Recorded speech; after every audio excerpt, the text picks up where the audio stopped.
Nous sommes là pour parler d'une conférence qui se tiendra demain soir à la mairie du François, ouvert aux parents, mais aux jeunes, aux adultes, à tous, qui est relatif à comment...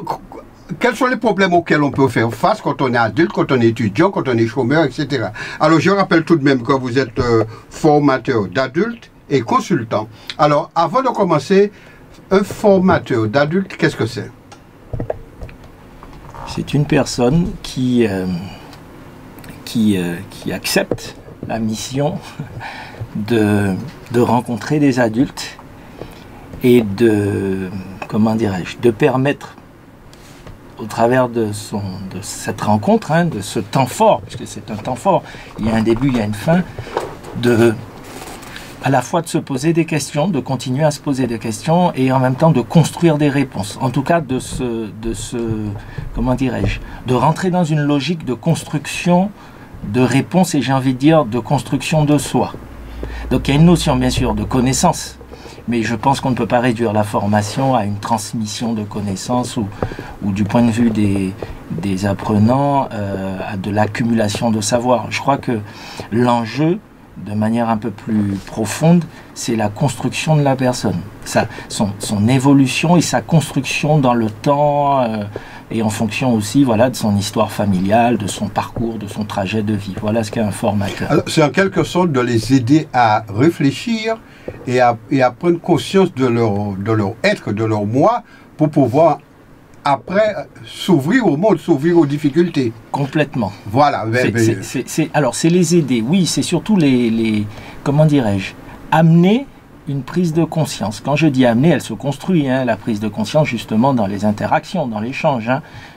Ça n'est pas un produit fini que l'on amène aux personnes, mais que au-delà de l'insertion professionnelle en tant que telle, il y a un enjeu qui n'est pas toujours très clair, qui est l'enjeu de je construis celui que je suis et je deviens en même temps celui que je suis. Alors voilà, c'est un petit peu cette idée-là.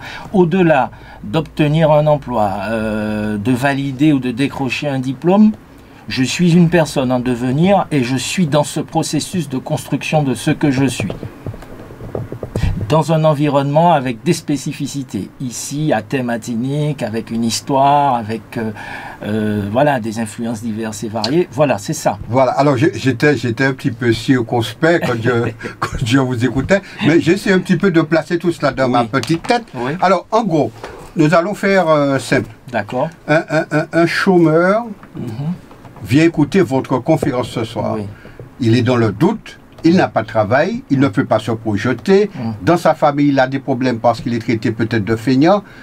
Quelqu'un comme ça vient vous écouter, je dis ce soir, mais c'est demain soir. Oui. Il devrait en ressentir comment? Ben, écoutez, alors c'est ça. Une personne a est dans cette situation. Dans cette situation. Je ne parle pas d'un statut. Hein. Vous remarquez, c'est une situation. Une situation, oui. Donc on peut se retrouver dans des tas de situations au cours d'une vie. Cette personne considérant qu'elle soit un parent. Maintenant, cette situation, comment est-ce qu'elle peut être l'occasion d'une transmission auprès des enfants? Parce que finalement, le parent, il transmet aussi des choses aux enfants en fonction de la situation qui est la sienne. Comment ce chômage est vécu? Des fois, le chômage peut être vécu de manière dramatique. Si en plus le chômage procède d'un licenciement du jour au lendemain, ça peut être vécu sur un plan psychologique et émotionnel de façon dramatique. On peut le vivre aussi sur la base d'un sentiment d'injustice. Des fois on entend, vous vous rendez compte, après 20 ans de bons et loyaux services, on m'a salué comme ça du jour au lendemain. Bref. Maintenant, comment est-ce que cette situation-là peut être une source, j'ai envie de dire, d'éducation? Alors, la question est posée, mais maintenant, on vit les choses avec les ressources qui sont les nôtres. Et les émotions qui sont les nôtres. Et les émotions qui sont les nôtres. Et quand je parle de ressources, avec les limites qui sont les nôtres. Ceci dit, comment est-ce que cette situation peut aussi servir, j'ai envie de dire, de matériaux en termes d'éducation à nos enfants? Voilà, papa, maman se retrouvent au chômage à un moment donné. Qu'est-ce que ça signifie? Qu'est-ce que ça signifie? Donc il y a des conséquences sur un plan économique, il y a des conséquences, mais il y a aussi des conséquences. Maintenant, la question que je pose que je vais poser lors de cette conférence, c'est on a forcément envie, en tant que parents, que nos enfants ne vivent pas forcément la même chose. On a envie qu'ils réussissent leur scolarité, c'est le souhait de tous les parents. On a envie qu'ils décrochent un emploi, et Dieu seul sait comme on peut s'inquiéter quand au sortir de leurs études, on a l'impression que ça rame un peu, voire on s'inquiète. Et puis on a aussi envie qu'ils aient leur place dans la société, parce que c'est important d'avoir une place dans la société. Maintenant la question c'est, est-ce qu'on considère nos enfants comme des enfants de la vie, ou est-ce qu'on va quelque part, à travers l'éducation, à travers les échanges, dans le discours que l'on tient, dans les comportements qui sont les nôtres, est-ce qu'on va quelque part les préparer à être, excusez-moi l'expression, mais c'est un peu ce que je pense, des serviteurs ou des dévoués d'un système? Si travailler c'est vivre, quand on ne travaille pas, est-ce que la vie c'est fini? Est-ce que la vie s'arrête là? Et je dis, ça peut être vécu de manière tragique, même si ça fait partie d'une expérience. C'est une épreuve. Et c'est un peu ça aussi. Quels sont les discours autour de ce type de situation, que ce soit des situations de chômage ou des situations d'emploi? Quelle distance est-ce qu'on a soi-même par rapport à ça? Et alors forcément, on souhaite qu'ils réussissent. On s'intéresse à leurs résultats scolaires. On leur paie des cours de soutien, etc. Mais du coup aussi, quel recul et quel discours on a pour qu'ils ne soient pas complètement dévoués à un système, parce qu'ils peuvent être soit des dévoués, certes, qui vont réussir, mais ils peuvent être aussi des dévoués désavoués, j'ai envie de dire. Et qui vont échouer. Forcément. Et là, il peut y avoir une tonalité dramatique que je vois autour de moi. Dramatique parce que il y a une souffrance liée à la reconnaissance. Le travail, c'est une source de reconnaissance sociale. Le travail, c'est une source de dignité. Et forcément, il y a un sentiment d'indignité quand on s'installe un petit peu dans la durée. Et puis, il y a aussi le regard des autres. On parlait de la reconnaissance, donc ça implique le regard des autres, avec le jugement. Bon, mais c'est pas grave, il faut retrouver le travail. Mais comment, depuis le temps, tu n'as pas trouvé du boulot? Mais ça fait déjà 1 an, ça fait 2 ans, bref. Et donc, il y a une souffrance qui est liée, certes, à la situation de travail, mais aussi à la situation d'exclusion du travail. Maintenant, l'éducation en tant que parent, puisqu'on voit... on voit un petit peu le contexte. Vous voyez, tout à l'heure, on parlait des contrats aidés. Et dans le sujet, on parle des conséquences pour l'institution. Mais il y a des conséquences pour les personnes qui sont arrêtées. Pour les individus. Pour les individus. Vous voyez, dans le propos, mine de rien, on n'en a pas parlé. Ça a des conséquences sur le fonctionnement de l'institution. Des institutions. Mais derrière ces institutions, il y a quelqu'un qui travaille, qui attend sur son contrat. On est d'accord, qui rembourse des dettes, qui paye des factures, etc., etc. Maintenant, voilà, on a un contexte particulier et l'idée, c'est quel regard est-ce qu'on a sur ce contexte et quelle distance par rapport à cette logique d'insertion sociale, de réalisation, d'insertion professionnelle, de réussite, etc. Quel discours? Alors l'idée, ça n'est pas de dénigrer, parce que, attention, de dénigrer de manière non constructive une société avec toutes ses perversions. Et puis que ça ne soit pas constructif aussi pour nos enfants. L'idée, c'est à la fois de les amener à jouer le jeu, mais pour qu'il y ait jeu, il faut qu'il y ait une distance. S'il n'y a pas de jeu, ça veut dire qu'on est pleinement embarqué dans l'affaire, dans le système, dans une organisation, avec une quête de reconnaissance, une souffrance, bref, pas de recul. Et comment les amener à jouer le jeu tout en gardant cette distance. Et je voudrais... Parce que là, je pense à une situation qui est autre. On parlait des personnes qui sont en situation de chômage. Donc, comment traverser cette épreuve-là en tant que parent et comment, quelque part, puisqu'on vit avec nos enfants, comment les rendre témoins d'une situation comme celle-là et comment cette situation, sur un plan, j'ai envie de dire, éducationnel, pédagogique, peut aussi participer de leur construction. Parce que cet aspect-là, forcément, on le zappe un peu. Parce alors, si je vous comprends bien, ouais, c'est dans le relationnel entre les parents et cet individu. Et l'enfant. Et l'enfant. Complètement. Voilà. Dans les échanges, dans la situation, dans le partage de ce qui est vécu.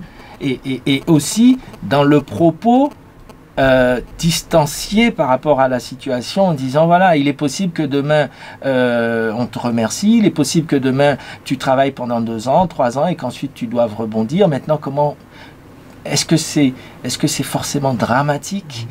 Comment est-ce qu'on aborde ça? Quelles sont les ressources qu'on met en œuvre, etc., etc. Alors, tenez votre fil de pensée. J'ai envie de vous donner un exemple autre qu'on voit trop souvent, ouais, très souvent, ouais, notamment chez nous à la Martinique, mais ailleurs aussi, ouais, je suppose.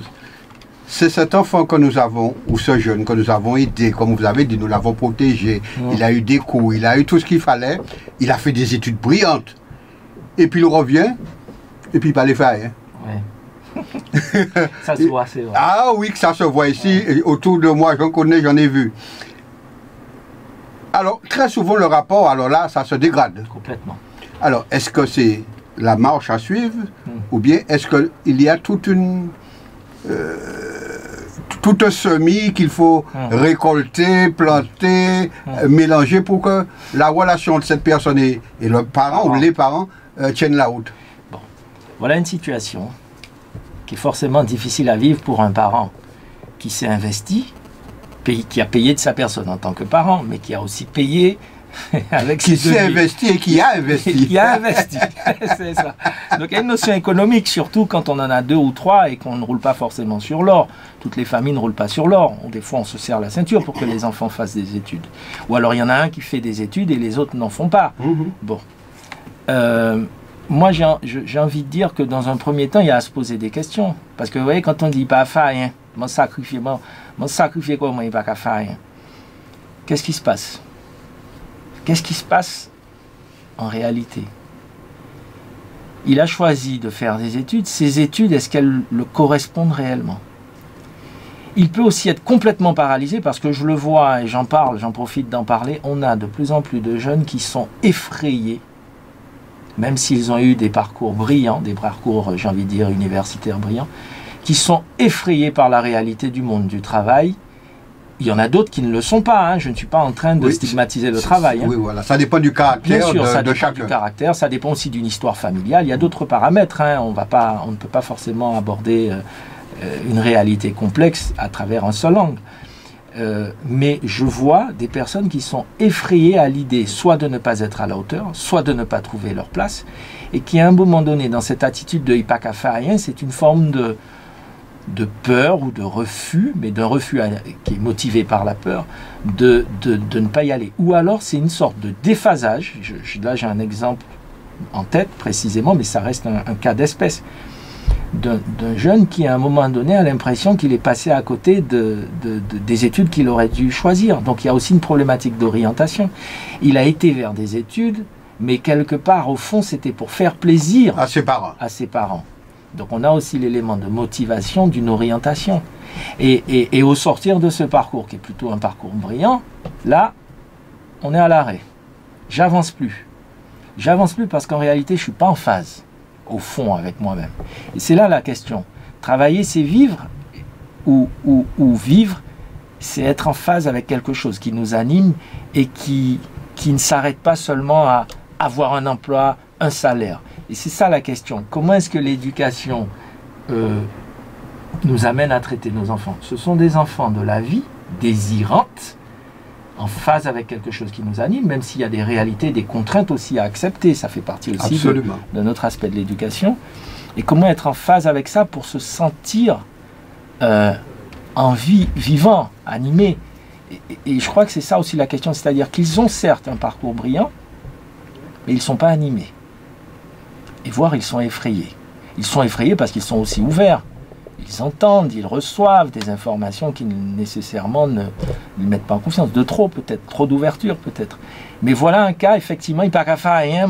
Et là, il y a une situation conflictuelle qui s'installe, etc. Mais pour le coup, nous, ce qu'on voudrait, c'est qu'il obtienne un travail et qu'il ait sa place dans la société. Mais lui, il a l'impression qu'il est complètement à côté de lui-même. Il y a la construction de la personne, être en phase avec ou se sentir, ça relève d'un sentiment, le sentiment d'être en phase avec ce qui m'anime, avec quelque chose de spécifique, et travailler parce que on a un système, et c'est comme ça. Hein. On a fait des études, on doit travailler après, on doit construire une vie, etc. etc. Exact. Monsieur Derieux, on ne va pas aller plus loin dans notre conversation, puisque on doit rappeler qu'il y a quand même une conférence au bout, et je suppose qu'à cette conférence, donc, vous irez plus profondément dans le sujet, les exemples, et puis les parents qui sont là vont donner des exemples, et je suis sûr que vous allez entendre de belles et des pas mûrs, comme on dit chez nous, de parents qui se retrouvent confrontés à tous ces problèmes, et donc je pense que tout l'intérêt de la conférence en fait est là, essayer, tenter de comprendre ce qui se passe, et puis tenter de porter je ne dis pas une réponse, mais des réponses. Des réponses, on est d'accord. Eh bien, en tout cas, je vous remercie de passer nous voir. Merci de votre accueil. Merci beaucoup. Et donc, je vous rappelle que c'est à la mairie du François, vendredi soir à partir de 18h. Eh bien, monsieur Adner. Pourquoi je vais vous appeler Abner? C'est Ab. Ah bon, m'a fait écrire Abner Derio, donc formateur d'adultes et puis consultant. Eh bien, c'est à la mairie du François avec l'association FOSS, demain soir à 18h. J'espère que vous serez nombreux à répondre à cette invitation. Merci à tous. Merci, monsieur Derio. Merci.